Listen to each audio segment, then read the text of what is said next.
여러분, 혹시 큰 스님이란 말 다 들어보셨죠? 큰 스님이라는 호칭. 불교에서 나이가 많고 수행 기간이 길고 덕이 높은 스님을 큰 스님이라고 합니다. 여러분, 큰 스님이 있다는 것은 작은 스님이 있다는 말일 텐데, 금강경에서 정의하는 걸 제가 읽어봤는데 여러분 한번 맞춰보시겠습니까? 선을 취하고 악을 버리는 스님은 큰 스님일까요? 작은 스님일까요? 속으로 생각해 보세요. 선을 취하고 악을 버리는 스님은 과연 큰 스님일까요? 작은 스님일까요? 제가 읽은 바로는 작은 스님입니다. 그럼 큰 스님은 도대체 어떤 분일까요? 큰 스님은 선과 악을 모두 버린 사람, 선과 악을 버린 수행자를, 스님을 큰 스님이라고 한다고 합니다. 선과 악을 아는 것에서 머무는 것이 아니라 선을 취하고 악을 버리는 것도 훌륭한데, 그런 사람은 작은 스님이로, 그리고 선과 악을 모두 버리는 사람, 선과 악의 기준 자체가 없어지는 아마 다른 차원으로 들어간 수행자를 말하는 게 아닐까 싶습니다. 그런 분을 큰 스님이라고 부른다고 합니다. 선과 악을 모두 버린다. 사실 이 말 자체가 매우 깊은 차원의 표현입니다. 사랑하는 여러분, 우리 그리스도인들은 예수 그리스도를 구원자와 주인으로 모시면서 예전에 생각했던 선과 악의 개념, 그 이상을 만나는 사람들입니다. 우리는 계속 욥기를 살펴보고 있습니다. 욥의 친구 3명과 욥이 대화를 했습니다. 논쟁이 한 차례 끝났습니다. 엘리바스가 말하면 욥이 대답하고, 빌닷이 말하면 또 욥이 대답하고, 소발이 말하면 또 욥이 대답하고, 이렇게 한 차례씩 말하면서 1라운드가 끝났습니다. 그리고 오늘부터 2라운드가 시작됩니다. 1라운드 때도 제일 먼저 말을 했던 엘리바스가 오늘도, 이번에도 먼저 말합니다. 오늘은 엘리바스의 이 두 번째 말과 이에 응대하는 욥의 말을 살펴보고자 합니다. 엘리바스는 자신이 말하고, 그리고 빌닷도 이야기하고 소발도 이야기했건만 그 말을 전혀 수용하지 않는 욥에 대해서 매우 거칠게 말합니다. 욥, 자네는 우리 말을 듣고도 여전히 무의미한 말을 하는구먼. 자네가 말하면 말할수록 계속 불리해지는 거야. 자네 스스로 자신의 죄를 드러낼 뿐이라고, 이렇게 말합니다. 그러면서 욥, 자네는 다 아는 것처럼 말하는데 자네가 아는 거 우리도 다 알고 있다네. 그러니 혼자 잘난 체 하지 말게, 이렇게 말합니다. 엘리바스의 말 15장 7절에서 6절 주보에 세 번역으로 실어 놓았습니다. 욥기 15장 7절에서 9절 엘리바스의 말 함께 읽겠습니다. 네가 맨 처음으로 세상에 태어난 사람이기라도 하며 산보다 먼저 생겨난 존재라도 되느냐? 내가 하나님의 회의를 엿듣기라도 하였느냐? 어찌하여 너만 지혜가 있다고 주장하느냐? 우리가 알지 못하는 어떤 것을 너 혼자만 알기라도 하며 우리가 깨닫지 못한 그 무엇을 너 혼자만 처음 1라운드 때 말할 때는 엘리바스 굉장히 신사적이었는데 이번에는 굉장히 공격적으로 말합니다. 매우 발끈해서 말합니다. 자네가 제일 처음 사람인 양, 산이 생기기도 전에 있었던 것처럼 말하는구만. 자네 혼자 지혜로운 것 같구만. 다소 비아냥거리면서 말합니다.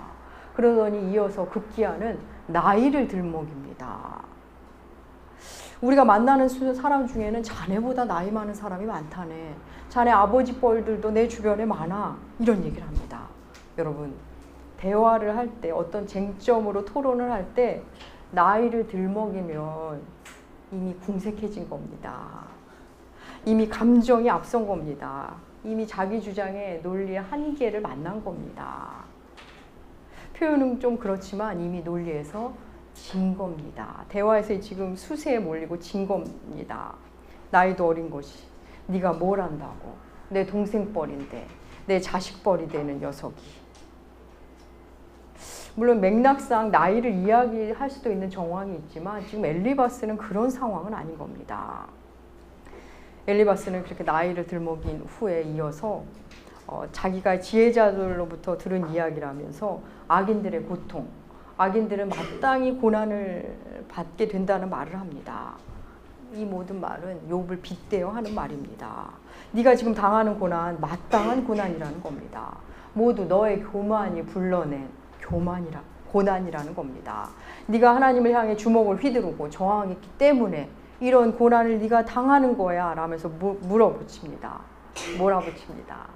엘리바스는 지금 자신이 생각하는 선악의 기준을 더욱 강화하고 있습니다.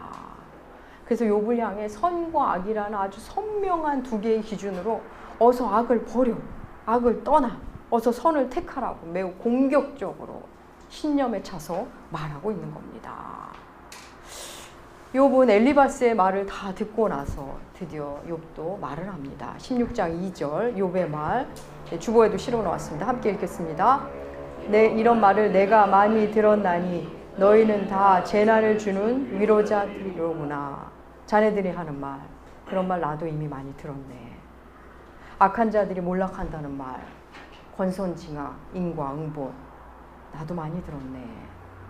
그러면서 욥은 자네들은 재난을 주는 위로자일 뿐이야 나에게는, 이런 말을 합니다.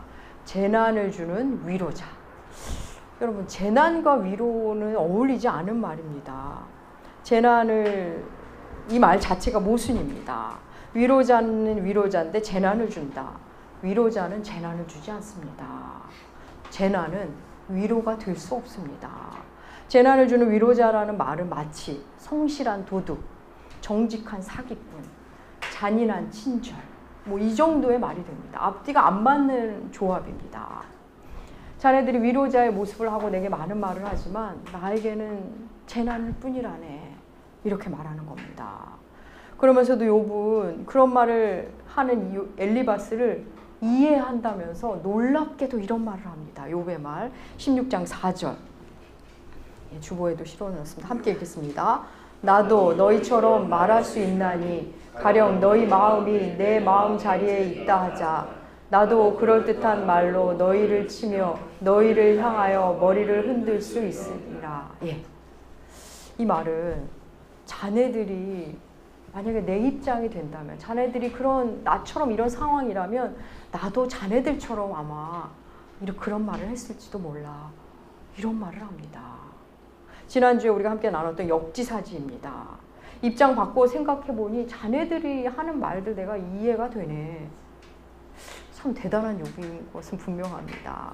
욥의 친구들이 자기 자리만을 고집하고 있는 반면에 욥은 지금 입장 바꿔서 생각해 보면서 자네들을 이해할 수 있다고 말하고 있는 중입니다.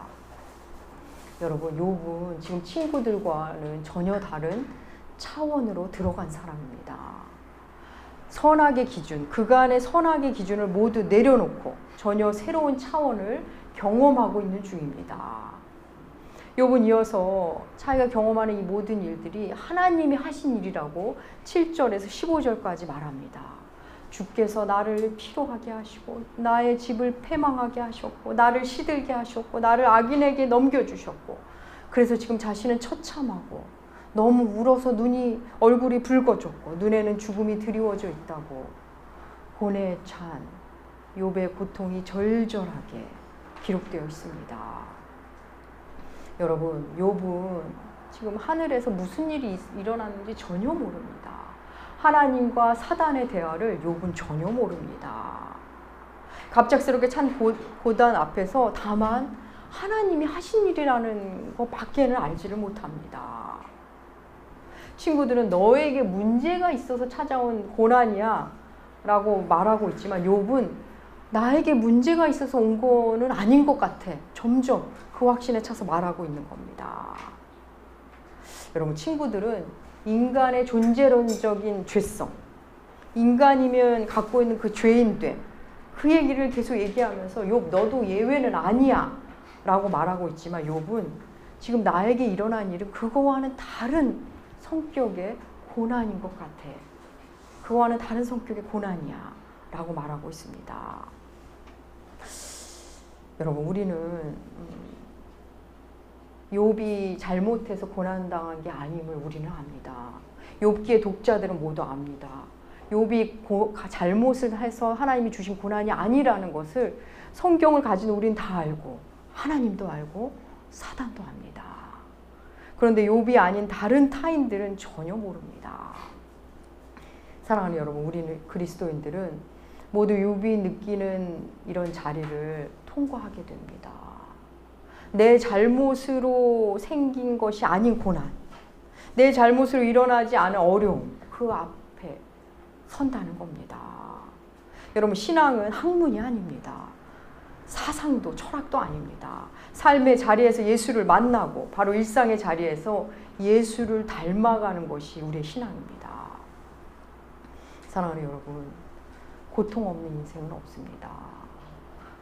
우리가 고통을 추적해 가다 보면 우리 인간이 죄인이기에 겪는 고난이 있다는 것, 그것을 만나고 그거와는 다른 차원의 고난이 또 있다는 것을 만나게 됩니다.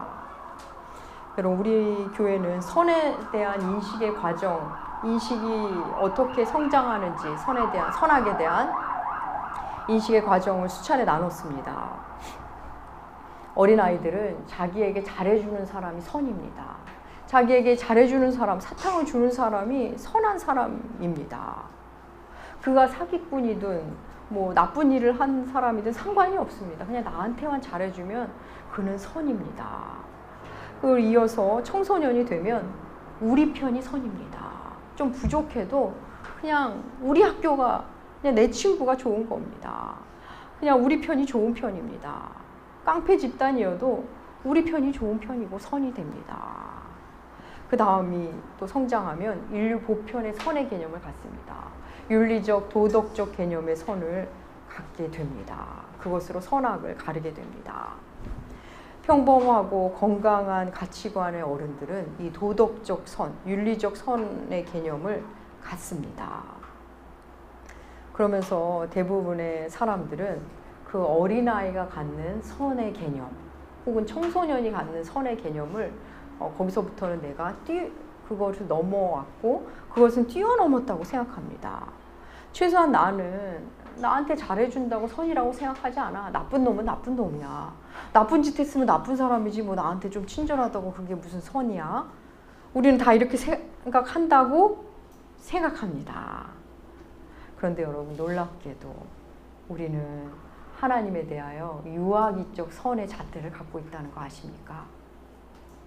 하나님이 내게 잘해주실 때는 선하신 하나님, 좋으신 하나님입니다. 그런데 내 상황이 안 좋을 때는 나쁜 하나님, 살아계시지 않는 하나님, 이상한 하나님, 아니 더 나아가 하나님은 없어 라고 말하기도 합니다. 유아기적 선의 개념으로 우리는 하나님을 여전히 만날 때가 많습니다.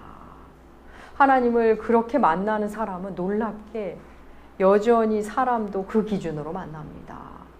좀 나빠도 나한테 잘해주면 좋은 거지 하고 악을 다 덮어줍니다. 사랑하는 여러분, 욥은 지금 자신의 상황, 자신의 현재 상황을 뛰어넘어 하나님을 만나고 있는 중입니다. 내가 잘 될 때는 하나님은 선하시고 내가 안 될 때는 나쁜 하나님, 이렇게 만나는 것이 아님을 지금 그는 그의 실존의 자리에서 만나고 있습니다. 내 상황이 하나님의 반영이 아님을 그는 눈뜨고 있는 겁니다. 여러분, 우리는 대개 내가 처한 상황을 하나님으로 봅니다. 내 상황이 좋으면 하나님은 좋은 분, 내 상황이 안 좋으면 안 좋은 하나님으로 상황을 가지고 하나님을 해석합니다. 내가 원하는 대로 되면 살아계신 하나님, 하나님은 살아계셨다고 하고, 내가 원하는 대로 되지 않으면 죽은 하나님을 입으로 취급합니다. 욥은 지금 자신의 상황을 넘어 여전히 하나님의 하나님 되심을 만나고 있습니다. 나를 형통하게 하셨던 그 하나님이 바로 지금 고난을 주신 바로 그 하나님임을, 그분이 그분이라는 것을 욥은 지금 만나고 있습니다. 내가 잘 나갈 때도 하나님을 경외했듯이 내가 지금 다 없어진 후에도 이렇게 고통스러워도 나는 하나님을 경외하고 있다고, 경외하겠노라고 거듭 말하고 그렇게 고백하고 있는 겁니다.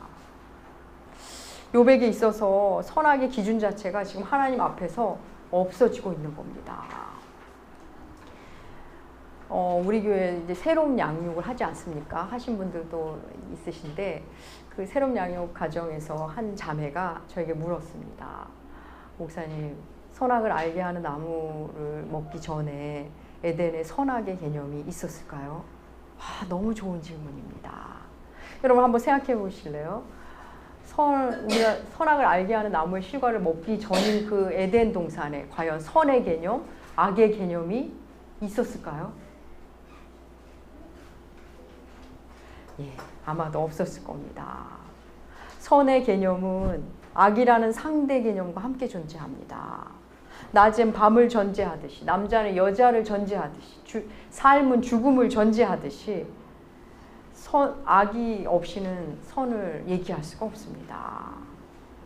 밤 없는 낮이 없듯이, 여자 없는 남자 없듯이, 죽음 없는 삶이 없듯이 에덴에 악이 존재하지 않았기 때문에 선악 개념 자체가 없었을 겁니다. 욥은 지금 친구들과 선악을 얘기하지만 선에 대해서 얘기하고 악에 대해 얘기하고 있지만 욥 자신은, 정작 자신은 그 하나님 앞에서 선악의 기준이 지금 사라지고 있는 상태입니다. 잘함과 못함의 기준 없이 그냥 하나님과 함께 있는 겁니다. 지금 너무 고통스럽지만 이 고통을 선이다 악이다 규정하고 있지 않은 겁니다. 사랑하는 여러분, 욥을 우리가 지금 1장부터 15장까지 지금 16장까지 보고 있는데 욥의 말을 하나하나 살펴보면 욥에게 변화가 생겼다는 것을 발견합니다. 욥은 놀랍게도 이 극심한 고통을 통과하며 예수 그리스도를 만납니다. 우리 욥기 16장 19절에서 21절 주보에 실어 놓았습니다. 욥의 말 함께 읽겠습니다. 지금 나의 증인이 하늘에 계시고 나의 중보자가 높은 데 계시니라. 나의 친구는 나를 조롱하고 사람과 하나님 사이에와 인자와 그 이웃 사이에 원하노니. 요거를 의미를 좀 더 쉽게 전해주는 세번역으로 그 밑에 실어 놓았거든요. 우리 세번역도 함께 읽겠습니다. 하늘에 내 증인이 계시고 계신다. 내 중재자는 내 친구다. 나는 하나님께 눈물로 호소한다. 사람이 친구를 위하여 변호하듯이 그가 하나님께 내 사정을 아른다. 욥이 하늘에 나의 변호인이 있다는 것을, 나의 중재자가 있다는 것을, 나의 증인이 있다는 것을 그는 보았습니다. 그래서 그 변호자가 그는 나의 친구이고 그가 나를 위해 눈물로 호소하고 있다고 말합니다. 여러분 혹시 우리가 몇 주 전에 욥의 말에 욥이 나에게 중재자가 있었으면 좋겠다라고 탄식하는 본문을 함께 본 적이 있습니다. 기억이 잘 안 나시겠죠? 욥기 9장입니다. 욥기 9장 욥의 말 욥기 9장 32절과 33절 세 번역으로 실어 놓았습니다. 함께 읽겠습니다. 하나님이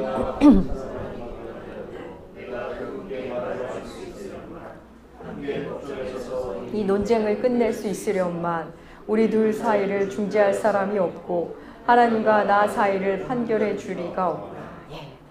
욥기 9장에서 욥은 나에게도 중재자가, 중보자가 있었으면 하고 한탄했습니다.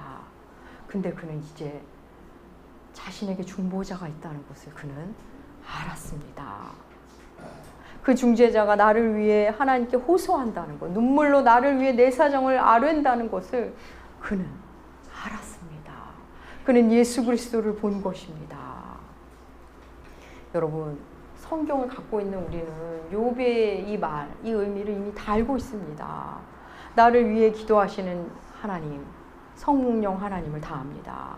내가 어떻게 기도할지 모를 때, 내가 기도할 바를 알지 못할 때 나를 위해 기도하시는 분이 계시다는 걸 우리는 성경을 통해 배웠습니다. 로마서 8장 26절 우리 함께 읽도록 하겠습니다. 이와 같이 성령도 우리의 연약함을 도우시나니 우리는 마땅히 기도할 바를 알지 못하나 오직 성령이 말할 수 없는 탄식으로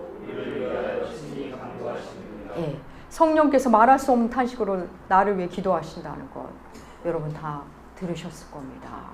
여러분 이것을 머리로 만나는 것, 머리로 알다가 진정 마음속으로 아는 것 언제 알게 되냐면 우리가 고난 중에 있을 때입니다. 정말 기도하고 싶은데 기도할 바를 알지 못할 때 이 말씀을 진짜 만나게 됩니다. 욥은 9장에서 중보자가 있었으면 했는데 16장에서 중보자가 계심을, 예수 그리스도가 계심을 그는 만납니다. 욥은 고난을 통해 지금 예수의 십자가를 만나고 있는 겁니다. 이어서 욥은 하나님께 간구합니다. 17장 3절 욥의 말 함께 읽겠습니다. 청하건대 나에게 담보물을 주소서. 나의 손을 잡아줄 자가 누구리이까? 예, 기도로 저에게 담보물을 주세요. 제 손을 잡아주세요. 이런 말을 하는데 이 내용은 사실 이게 법적 용어입니다. 여러분, 죄가 없음을 주장할 때 무죄임을 말해줄 증인이 필요합니다. 근데 증인이 있어도 말로 다 이게 그의 무죄함에 도움을 못 줄 때는 그 증인이 담보물을 줍니다. 담보물을 맡기면서 그러니까 보증을 서는 겁니다. 내가 이 사람의 무죄를 증거하기 위해 이 담보물을 주겠습니다. 이 사람이 유죄면 저의 이 담보물을 가지십시오 하는 겁니다. 오늘날로 표현하면 보증입니다. 그래서 세번역은 보증을 서줄 사람이 필요하다고 간구합니다. 하나님께서 욥을 위해 기도하신다는 것을 아는 욥은 이제 자기에게 보증이 필요하다고 간구하고 있는 겁니다. 그는 예수님을 계속 만나가고 있는 중입니다. 사랑하는 여러분, 성경은 우리에게 보증이 되신 분에 대해 이렇게 말하고 있습니다. 히브리서 7장 22절 함께 읽겠습니다. 예수는 더 좋은 언약의 보증이 되셨습니다. 예, 여러분, 우리가 신앙을 지키려고 하면 할수록 사단은 우리에게 계속 시비를 걸어옵니다. 네가 그렇게 살면서 하나님의 자녀 맞아? 넌 죄인이야. 너처럼 못난 사람이 무슨 집사라고. 너는 하나님의 자녀가 되기엔 터무니없이 부족해. 사단은 우리를 이렇게 시비를 걸면서 고소합니다. 그때 우리는 예수 그리스도 그 십자가의 사랑 담보물로 내놓으시면 됩니다.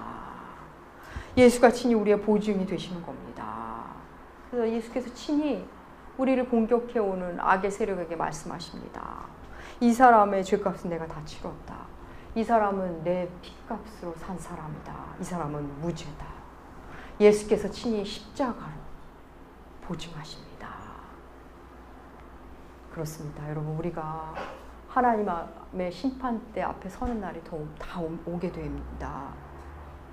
우리가 하나님의 심판대에 서는 날 우리는 예수 그리스도 그 이름을 담보로 예수 십자가의 보증으로 예수의 인치심으로 우리는 심판받지 않게 됩니다.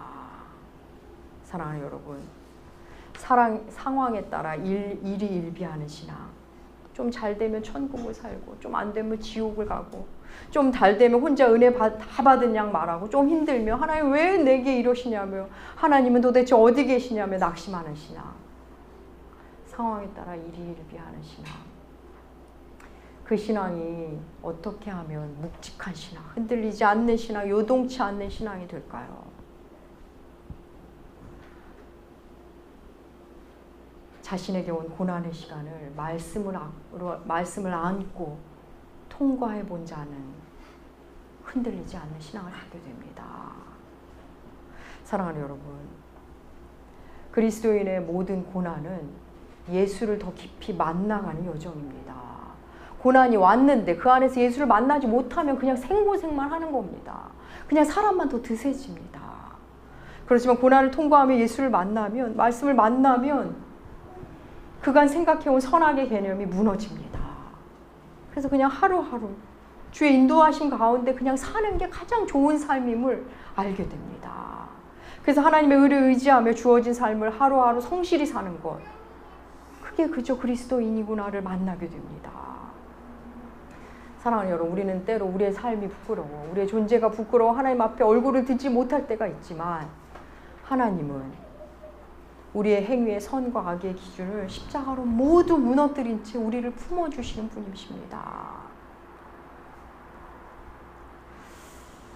그래서 우리는 다시 하나님 앞에 언제든 나올 수 있고 설 수 있는 겁니다.